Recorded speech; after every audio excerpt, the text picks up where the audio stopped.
রিক্সা পর্যন্ত ঢুকতে চায় না। একটি অসুস্থ রোগী কেউ অসুস্থ হয়ে পড়লে একটি রিক্সাও যায় না। আর যদিও যায় ঝাঁকুনিতে, সেই কোনো একটা রোগ, হার্টের কোনো রোগী থাকলে, কার্ডিয়াক পেশেন্ট থাকলে তার অবস্থা এমন হয় এই রাস্তায় চলাচল করলে আরও রোগী অসুস্থ হয়ে যায়। মণ্ডলপাড়ার এই রাস্তাটার যে কী বেহাল দশা, যদি কোনো মানুষ অসুস্থ হয়ে পড়ে সে যে কোনোভাবে রিক্সা নিয়ে সে শহর হসপিটাল পর্যন্ত যাবে, এই পরিস্থিতি রাস্তার নাই। দীর্ঘ 5-7 বছর পর্যন্ত এই রাস্তার কোনো সংস্কারের কাজ হয় না। মণ্ডলপাড়া এই রাস্তা তো ঢোকা যায় না। এইখানে তো আমরা আসা যাওয়া করি না। মানে একজনে রিকোয়েস্ট করে আমার এইখানে আনছে, কয় আমি একটু ভিতরে যাব। এই রাস্তায় গাড়ি চালাইলে মনে করেন আপনার গাড়ি সমস্যা হয়ে যায়, টায়ার থাকে না, টিউব থাকে না, থাকে না। পিরিজপুরের অতি অংশ রাস্তা খারাপ। এই ওদিকে আছে শিকারপুর, রাস্তা খারাপ, প্রচণ্ড খারাপ, যাওয়া যায় না। এখানে প্রতিনিয়ত আসলে বৃষ্টি আসলে দেখা যায় মানুষের ভোগান্তির সৃষ্টি হয়। বৃষ্টি আসলে দেখা যায় রাস্তাটা একদম পানিতে তলিয়ে যায়। এখানে দেখা যায় প্রতিনিয়ত ছাত্রছাত্রী আছে, যেমন বিশ্ববিদ্যালয়ের স্টুডেন্ট আছে, এখানে একটা নার্সিং কলেজ আছে, এই দুই স্টুডেন্ট চলাফেরা করে, প্রাইমারি স্কুল আছে, হাই স্কুল আছে, সব ধরনের স্টুডেন্টরা এখান থেকে চলাফেরা করে। এবং সাধারণ মানুষ তো আছেই, যারাই প্রতিদিন এখানে বের হয় তারাই আসলে ভালোভাবে পোশাক নিয়ে কোথাও যেতে পারে না। একটা বের হইলে দেখা যায় কাদামাক্তা হয়ে তারপরে ভিজে যায়। বৃষ্টি আসলে তো আরও কোনো কথাই থাকে না। বৃষ্টি আসলে একদম হাঁটু সমান পানি অনেক সময় হয়ে যায়। একদম এই রাস্তাটা এমপির মোড় থেকে এই বলাকাংলা পর্যন্ত এই রাস্তাটা প্রতিনিয়ত এভাবে ভাঙাচোরা অবস্থায় চলে। আমি অনেক বছর যাবত দেখতেছি এটা এভাবে চলতেছে, কিন্তু এটা আসলে সরকারের দৃষ্টি রাখা উচিত যে জনগণের ভোগান্তি যাতে একটু কমে বা লাঘব হয়, এই রাস্তাটা সংস্কার করার জন্য।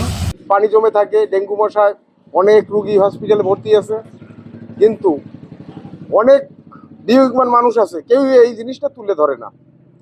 অতএব পৌর মেয়র হয়তো এখন নাই, প্রশাসক আছে, তাদের কাছে সে আমার আবেদন থাকবে এই রাস্তাঘাটের জন্য যেন সবাই যেন একটু অগ্রসর হয়, যাতে মানুষের এই ভোগান্তি না হয়। আমাদের এই রাস্তাটা হচ্ছে গিয়ে পিরোজপুরের একটি অন্যতম ব্যস্ততাপূর্ণ রাস্তা। এই রাস্তায় আমরা সবসময় জটিলতার সম্মুখীন দিয়ে যেতে হয়, অনেক অ্যাক্সিডেন্ট হয়। এমনকি যখন বৃষ্টি হয় বর্ষার মৌসুমে, তখন অবস্থা খুবই খারাপ হয়। মানুষের হাঁটা চলার কোনো পরিবেশ থাকে না, ইভেন অনেক অ্যাক্সিডেন্টও হয়ে থাকে। গাড়ি ঘোড়া চলতে, তারপর হাঁটতে আমাদের সমস্যা, সব দিকেই তো যাতায়াত করতে সমস্যা। রাস্তাঘাটে পানি তো তলাইয়ে যায়, হাঁটা যায় না। এই যে রাস্তায় দিয়ে হাঁটতে গেলে অনেক পানি, তারপরে যে রিক্সা যায় তখন গায়ে পানি ছেড়ে, তারপর অনেক কিছু হয়। তারপরে এই যে ইটের খোয়া, রাস্তাটা কেউ ঠিকও করে না। তারপরে এই বৃষ্টির সময় পানি জমে যায়, আমাকে যাইতে অনেক কষ্ট হয়। এই যে স্কুলের সামনে ভাঙাচোরা রাস্তা, বৃষ্টির সময় অনেক পানি জমে, তো আমরা স্কুলের সময় অনেক আমাদের হয়, মানে জুতোয় ছেড়ে পানি ছেড়ে জামাই, তো কোচিংয়ের সময় অনেক সমস্যা হয়। এখন আমাদের যে রাস্তাটা উন্নত করলে অনেক ভালো হয় আমাদের জন্য। পিরোজপুর পৌরসভা এবং ভান্ডারিয়া, মঠবাড়িয়া এবং নেসারাবাদ পৌরসভা নিয়ে বর্তমান মাননীয় মন্ত্রী মহোদয়, গৃহানগর মন্ত্রী মহোদয় প্রচেষ্টা একটা প্রকল্প করা হয়েছে। অচিরে এই প্রকল্পে আমরা অলরেডি বিভিন্ন পৌরসভার বিভিন্ন রাস্তা, ড্রেনের তালিকা আমরা প্রেরণ করেছি, যেগুলি মানে খুব খারাপ অবস্থা আর কি। সেসব তালিকা অচিরেই হবে, অন্তত আমরা এখানে বেশ কিছু টাকা পাবো আশা করতেছি।